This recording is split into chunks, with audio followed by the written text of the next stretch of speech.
For this one, as he wasn't the other night, so he's got a couple of things that need looking at. He's unlikely to be any good for the rest of the season, to be quite honest. That's a real blow to you and the player himself. He's had an exceptional first season here. Yeah, it is. Yeah, it's a real blow. It's been a blow missing him. It's been a blow having him for the last 6-8 weeks, not being fully fit and mobile, and he's been wheeling himself out and doing it for the good of the team. Very selfless, but we'll wait and see next week. But he might be missing for the rest of the season. And that's the knee. That's right. He's had a few different bumps and bruises. Well, that'll get announced depending on when it's. Depending on what happens, the results he gets. What about Dominic? His chances for this weekend, Dominic Iorfa? No, Dominic's injured. He's strained his thigh. He'll be another one that's going to be certainly looking at Birmingham City. Is Mustafa looking at Birmingham as well? Will he be all right after the break? Muzzie's looking at Birmingham as well. Yeah, it'll be easier talking about the players who are fit, Brennan, actually, rather than the ones who are injured. And no other injuries on top of that, are there? No, Scousey looks like he'll be okay. He trained, Kevin Brew trained today, so thankfully we've got a couple coming back. All of a sudden you've got two international goalkeepers on your books here. Well, yeah, he's been called to the squad, of course. Yeah, I mean, he's been playing at 21 level as it is. It's great for him. Delighted for Michael. How well has he been doing? Well, he's not been playing that many games, actually. He's been training with the first team and training well, and of course he's been back up on the bench since Dean Gherkin's been injured. But he's not been called upon, so and thankfully Bart's remained fit. Great news for Michael. Was it a real surprise to him? A real surprise to you when that call came through? Yeah, because it's sort of come through this morning. Maybe it's because I don't know their goalkeeping situation, but anyway, I'm happy for Michael who's been called up. In the aftermath of Tuesday night, was that a difficult one for you to get over? Was that one that ate at you for a little while after the game? Well, it's not one of the most enjoyable experiences, but no, I went and played in the club golf day yesterday and I loved it. I had a great day, thank you. And I'm able to, yeah, I'm looking forward to Bristol City. And do the players go out of their way to maybe lift your spirits after a result like that, a night like that at Portman Road? Will they drop you a text or ask you how you are the following day? Yeah, I got my call yesterday and I've spoken to them today just to make sure that they're aware that we've all got to be professional, and whatever's going on, we've got to carry on doing the same things. Speaking to the press, speaking to the radio, speaking to the public, going on the golf day when it's there, and the players did. There were a lot of youngsters actually because of the workload the first team have had.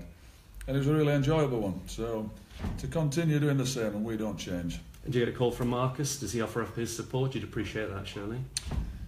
I wouldn't talk about that anyway, but my relationship with Marcus has always been win, lose or draw, I'll get a call at some stage, and he's the very same person at any performance level, result level, whatever's happened, he's always exactly the same, and that's what I've always really admired about him.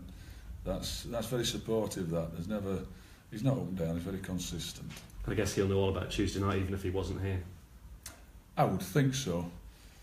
Marcus is probably one of the brightest fellows I've ever come across, and intelligent, and knows what's going on without having to be speaking to every day. Yes, I think he's fully aware of that. Will you talk to him over the international break? Don't know. In terms of your future, did you plan to use that break to maybe have a little chat to him about things? No, I'm not planning to have a chat with him about anything, actually. No, I think I told you last week, Brenner, my future. I've got 10 games the last time I spoke. I've got 9 games now. And I fully intend to continue doing them and try and get as many points as possible. You're looking forward to the break? You must feel you need it. I don't need it in relation to me, how I feel, and having time off and getting away from people giving out stick to me. Not at all. In fact, the more people give out stick to me, the more belligerent I get. So, be careful. And I guess in terms of when you regroup with the boys, whether it was Wednesday for a sort of a warm-down session or this morning for training, it's a clean slate and you've just got to move on and keep spirits high. I spoke to them all this morning. I just said to you about continuing and being the same people. I don't think we played particularly well, but it certainly wasn't as bad. I said on Saturday that wasn't as bad, and the situation we're in isn't as bad as the reaction. But I do think the reaction's to me and not to them. But they have to play in it. And the atmosphere was a disgrace on Tuesday night. and it will make it incredibly difficult to play if that's going to be the case for the 3 remaining games at home. Is it 3? And if it is, it's ridiculous because it does affect the players playing in that. And whatever they want to do, come and support the team, support the players.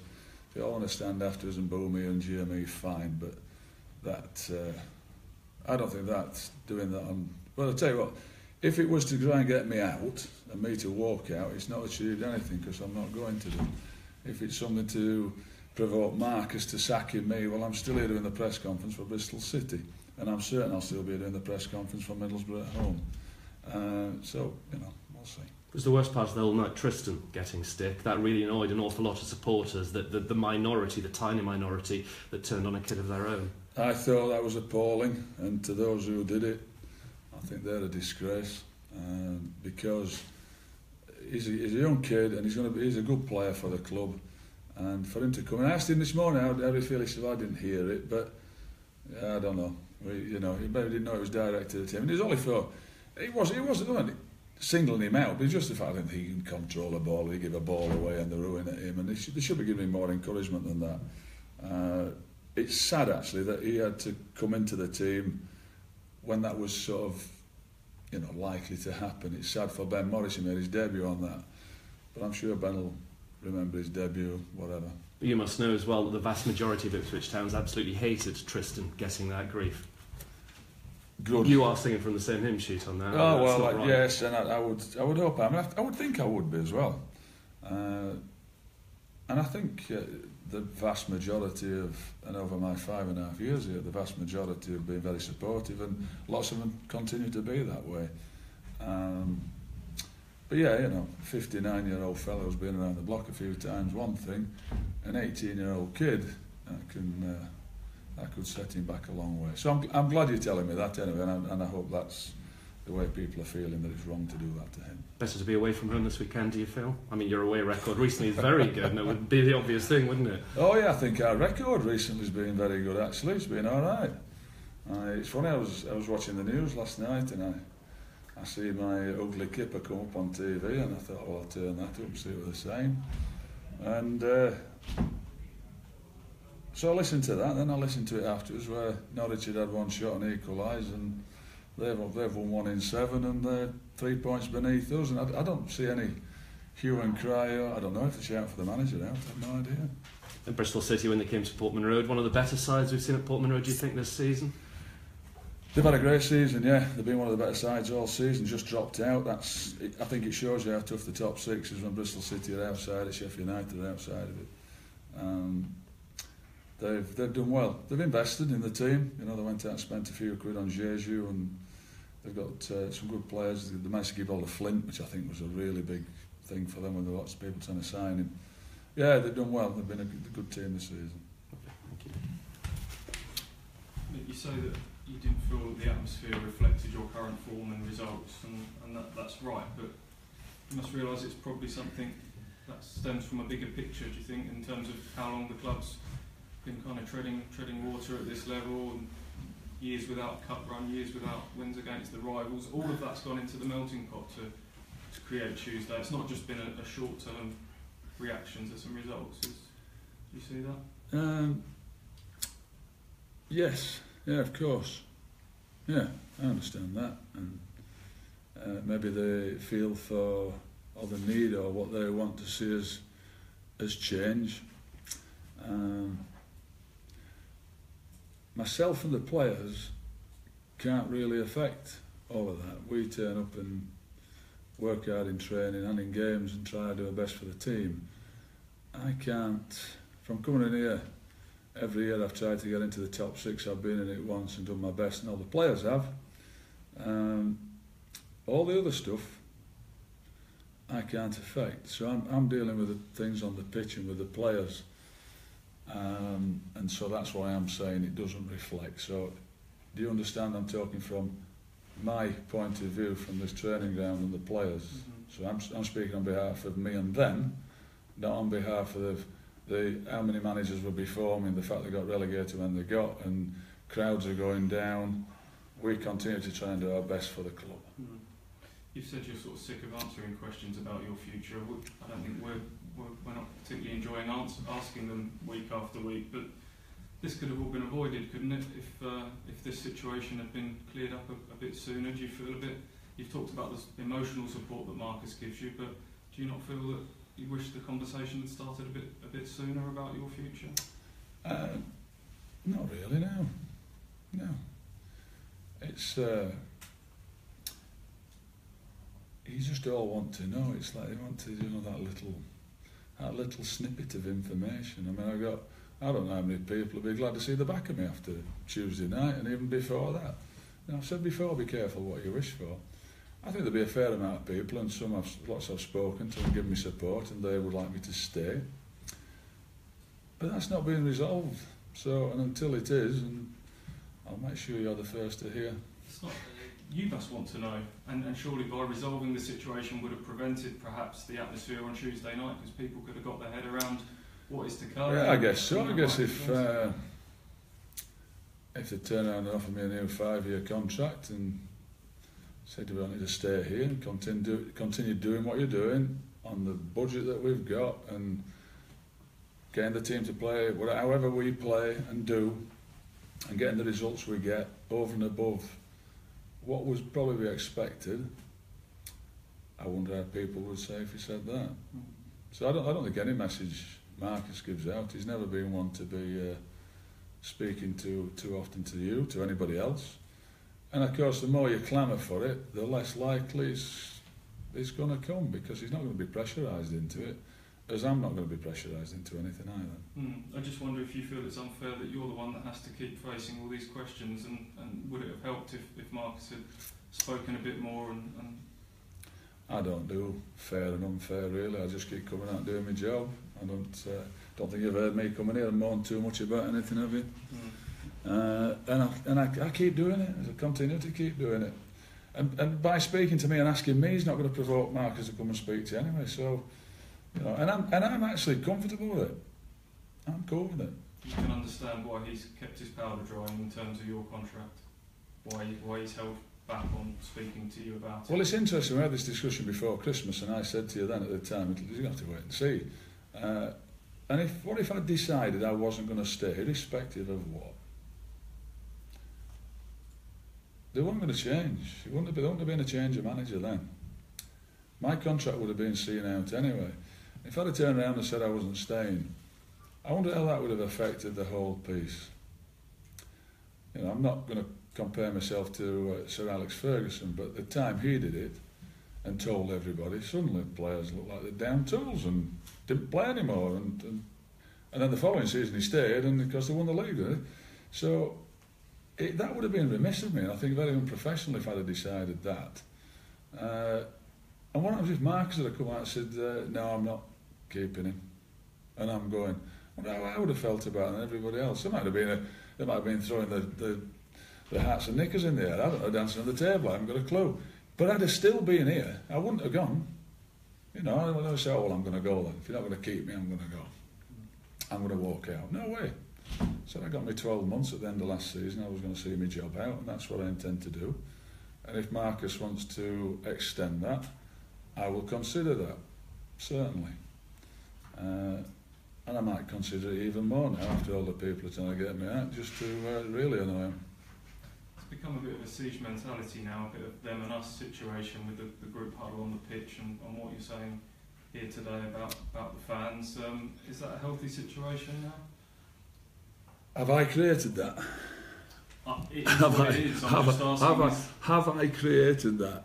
I mean, I take it always that if you're inside this building, you are inside peeing out. Whether you're the top of the league or you're bottom of the league, that's the way it is. If you're outside, you're peeing in, because that's the way it is as well. And nothing's changed with me.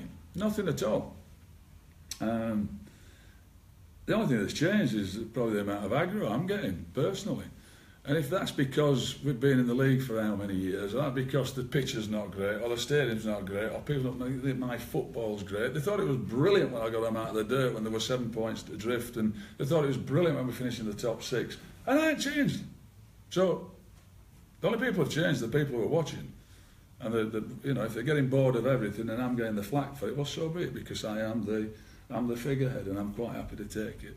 But it must make things easier when fans are part of that them and us mentality. If it was you and the fans and everyone fighting the world, and we've not got the best budget, but we'll bloody a few noses along the way and all the rest of it. You want fans to feel who can give that message? I think I give that message always. That's I think if when I came to the club and that was the case, that was my message. That nothing's ever changed. That we haven't got the best budget. I've got these players. I've got 7 loan players, and by the way, we're going to go out and give absolutely everything and do the best we possibly can.